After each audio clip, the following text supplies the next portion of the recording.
Conflits intercommunautaires, coups d'État, terrorisme, disparité de genre sont des mots qui sont à l'origine du dysfonctionnement relatif au respect des droits de l'homme en Afrique. Entre 2019 et 2023, l'Afrique a connu plus de 6 coups d'État et plus de 4000 cas de violence basés sur le genre ont été enregistrés. Des faits marquants qui appellent à l'unité des Africains dans la lutte contre ces fléaux qui gangrènent la société tout en freinant son épanouissement. Nos efforts communs pour réaliser l'agenda 2063, le plan directeur pour le développement de notre continent, doivent nous guider dans nos velléités de redressement.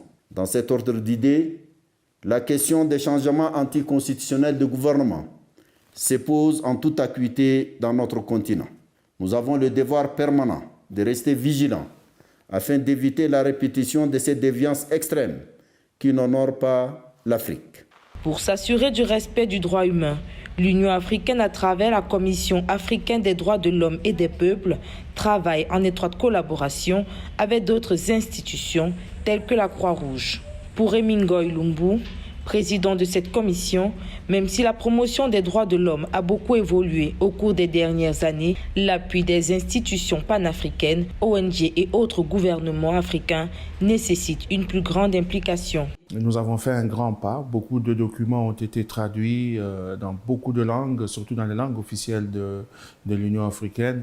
Mais je ne dis pas que c'est tout dans le domaine de promotion, sinon on arrêterait nos missions de promotion. Il y a encore d'autres domaines que nous continuons petit à petit avec les droits émergents à sensibiliser les États sur la question. Grâce à la Charte africaine des droits de l'homme, la femme et l'enfant bénéficient d'une protection en tant que personnes vulnérables. Cependant, pour Marie-Louise Abomo, commissaire à la Commission africaine des droits de l'homme et des peuples, il est temps pour les Africains d'entendre la cause des personnes âgées et des personnes handicapées. L'article 18 de la Charte africaine des droits de l'homme a défini ces personnes vulnérables, dont la femme, l'enfant, les personnes âgées et les personnes handicapées.